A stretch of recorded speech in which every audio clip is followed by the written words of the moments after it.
তাদের গাড়ি ছিল সেইগুলিতে আগুন ধরিয়ে দেওয়া, এবং দেখা গেছে একটা সমগ্র এলাকার মধ্যে এই ঘটনাকে কেন্দ্র করে একটি সম্প্রদায়ের মানুষ প্রচণ্ড উদ্বেগ অনিশ্চয়তার মধ্যে তাদেরকে ঠেলে দেয়।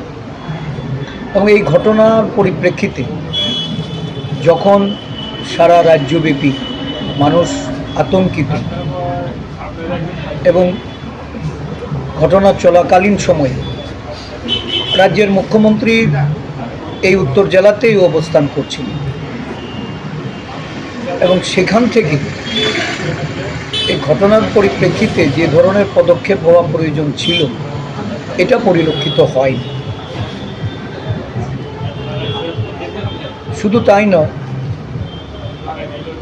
এই ঘটনার পরবর্তী সময়ে রাজ্যের বিভিন্ন প্রান্তে এই সাম্প্রদায়িক মনোভাব নিয়ে আরও কিছু ঘটনা সংঘটিত হওয়ার লক্ষ্যেই সেখানে নানাভাবে মানুষ আক্রান্ত।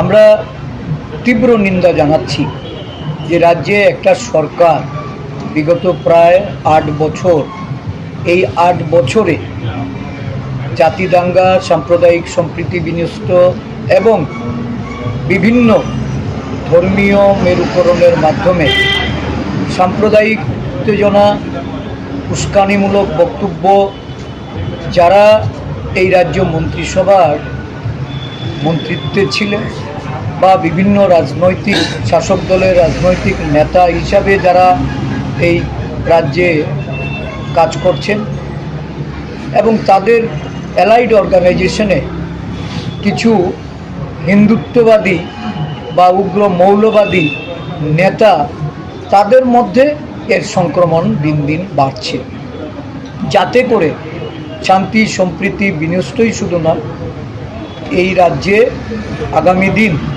আরও কিছু ভয়াবহ ঘটনা এটা সম্মুখীন হতে হবে কিনা এই নিয়ে মানুষ আতঙ্কিত আছে। তো ফটিক রায়ের ঘটনা এটা বিক্ষিপ্ত কিছু না, এর আগেও অনেক ঘটনা ঘটেছে। কদমতলা কুর্তিতে ঘটেছে, উদয়পুরে ঘটেছে, আগরতলার রানীর বাজারের কৈতুর বাড়িতে ঘটেছে, পানিসাগরে ঘটেছে, এবং এই ঘটনাগুলিতে এটা পরিষ্কার যে সরকার আইনশৃঙ্খলার উন্নতির দাবি জানালেও এই রাজ্যে সাম্প্রদায়িক দাঙ্গা হাঙ্গা, নারী গঠিত অপরাধ, দুর্নীতি, নানাভাবে এই জমির দালালি, চাঁদার তুল্লাবাজি, নেগোসিয়েশনের মাফিয়াগিরি, এই ধরনের যে সমাজ বিরোধী কার্যকলাপ, এতে এই সরকার সম্পূর্ণরূপে ব্যর্থ। এই সরকারের মুখ্যমন্ত্রীর ভূমিকা নিয়ে আজকে প্রশ্ন উঠতে শুরু করেছে। এত বড় ঘটনা ওনার উপস্থিতিতে এই জেলায় এটা সংগঠিত হলেও উনি এখন অবধি যে পদক্ষেপ সঠিকভাবে যারা এই ঘটনায় যুক্ত, যারা এর মূল ষড়যন্ত্রকারী, তাদের বিরুদ্ধে ব্যবস্থা নিতে ব্যর্থ হয়েছে। কিছু নিরপরাধ মানুষকে আজকে গ্রেপ্তার করে গ্রেপ্তারের সংখ্যা দেখানো হচ্ছে, কিন্তু যা এই রাজ্যের মানুষ প্রত্যক্ষ করছে, শাসক দলের আড়ালে যারা আজকে এই ধরনের অপরাধজনিত ঘটনার সঙ্গে যুক্ত হয়েছেন, তারা এখানে মুক্ত এবং তাদের প্রতি কোনো ব্যবস্থা গ্রহণ করা হচ্ছে না। আমরা তীব্র ভাষায় নিন্দা জানাই।